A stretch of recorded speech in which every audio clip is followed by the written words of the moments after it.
Food prices are soaring, and that's changed how we eat. Lisa Altman used to take pride in being able to eat what she wanted without worrying much about the cost. When she was growing up, seconds weren't served and side dishes were rare. My mom had a budget every week, and she stuck to it, she said. As I got older and became more financially independent, having a full pantry and being able to eat what I wanted was a sign of success for me, she added. It was very humbling to have to go from that situation to where we're at right now. Altman and her wife live in Austin, Texas with their 3 children. Recently, they've been relying mostly on one income. Their reduced earnings, coupled with inflation, have dealt a blow to their finances. And that has changed, radically, the way they eat. Altman is not alone in making big changes. We asked CNN readers how inflation has impacted their eating habits, and many mentioned dining out less often, buying less meat and giving up splurges. Some said they are very worried about the future. Food prices have spiked 11.4% over the past year, the largest annual increase since May 1979, according to data released in mid-September by the Bureau of Labor Statistics. Grocery prices jumped 13.5% and restaurant menu prices increased 8% in that period. Consumers are responding by looking for deals and switching to generic brands, according to July data from the market research firm IRI. Companies like Tyson, TSN, have noticed customers are switching from beef to chicken, and Applebee's and IHOP have reported an uptick in higher-income customers who are likely trading down from pricier restaurants. Some people may be dining out less often, or avoiding restaurants altogether. For those who struggled to buy food even before prices shot up, rising costs could mean falling into food insecurity, a state of unreliable access to affordable food. If food prices continue to increase at a rate that outpaces increases in wages, that is the inevitable consequence, said Jason Lusk, head of the Agricultural Economics Department at Purdue University. The last time we had a big run-up in food insecurity rates was in the wake of the Great Recession. Last year, about 10.2% of U.S. households were food insecure, according to the USDA, slightly below the 10.5% rate in 2020 and 2019. Even for those not at risk of hunger, the surges in food prices are jarring. Food matters a lot to our self-esteem, our mood, said William Masters, a professor at Tufts University School of Nutrition Science and Policy who is also a member of the Economics Department faculty. Not being able to buy the foods that people are used to, that your children are asking for, that your family wants, that's a really hard thing, he said. Any disruption of habit is very, very hard. Giving up on simple pleasures. For Carol Ehrman, cooking is a joyful experience. I love to cook, it's my favorite thing to do, she said. She especially likes to cook Indian and Thai food, but stocking the spices and ingredients she needs for those dishes is no longer feasible. When every ingredient has gone up, that adds up on the total bill, she said. What used to cost us $250 to $300, is now $400. Ehrman, 60, and her husband, 65, rely on his Social Security income, and the increase was stretching their budget. We just couldn't do that. About 6 months ago, she realized she had to change the way she shops for groceries. In an effort to bring their immediate costs down, Ehrman stopped shopping in bulk as often as she used to. Now, she hunts for sales, avoids buying beef, and opts for boxed wine instead of nice bottles when she buys wine at all. She's also cooking simpler meals, and saying goodbye to dinner parties. Ehrman has even given up preparing basic items, like tomato sauce, because of the expense, opting instead for a pre-packaged version. I know that I can make it much healthier, she said. And, it always tastes so much better. Those fresh ingredients are just too pricey now.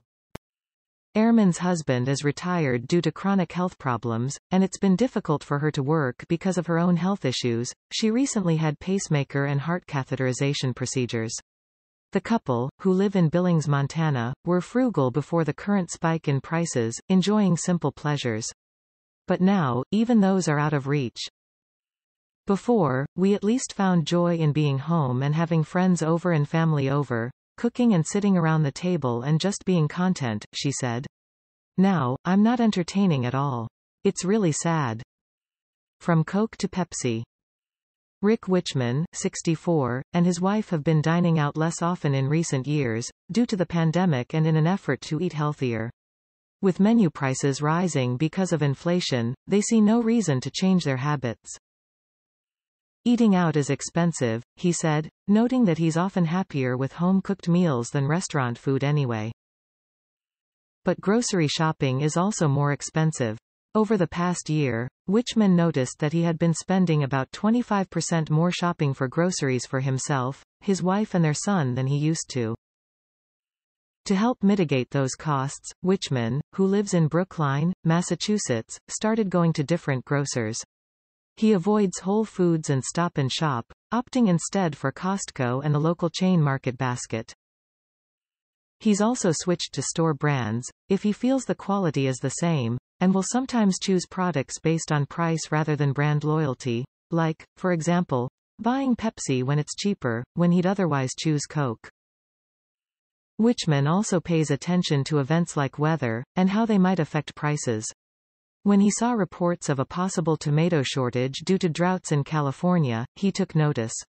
The next time he saw tomato sauce on sale, he stocked up on enough to last for months. A vegetable garden in the front lawn. Like Wichman, Jenny Wells, 38, pays attention to weather patterns and food systems. A former chef and rancher, she noticed price increases well before the current bout of inflation. My alarm bells started going off for prices going up in 2019, she said, when devastating floods in the Midwest drowned livestock and destroyed grain stocks. Wells decided back then that she'd like to be more self-sufficient. I saw the food prices going up, and I realized that it was going to quickly overwhelm our budget, she said. So in February, she ripped up the grass in the front lawn of her home in Fort Worth, Texas, which she shares with her husband and best friend, and planted a vegetable garden. I just wanted to see what I could grow for myself, she said. This year, she's managed to grow broccoli, cauliflower, okra, tomatoes, peppers, squashes and more in her garden. There are upfront and maintenance costs for the garden, of course. And it's not easy to grow vegetables. But the household's weekly grocery spending, excluding meat, has fallen from about $200 to $50, she said. With the money left over, Wells and her household have been able to eat at restaurants, something that would have been too much of a luxury, had they still been spending $200 a week on groceries. And there's the satisfaction of growing your own food. There's a huge sense of reward, she said. I feel pride in every meal that I make with it. Changing for good. Some consumers have made changes because of current circumstances that they plan to hold on to. Now, Altman, the Austin parent of 3, aims to keep her grocery bill to about $100 to $125 per week by buying store brands, lots of pasta and a limited amount of protein each week. Instead of ordering in or grilling steaks or ribs, Altman's family eats more basic meals with smaller portions. Now our meals consist of one primary dish, and that's it, maybe some bread on the side, or a salad. If they go out to eat, they'll pick up a fast food meal with a few sides, like one burger and 2 fries, split the items and have beverages at home. When Altman is able to afford it, she'll go back to buying more fruits and veggies. But she's hoping some habits, like encouraging her children to avoid mindless eating and reducing food waste, will stick. I'm not going to be spending $1,200 a month on groceries, she said. This has taught us that that's not necessary.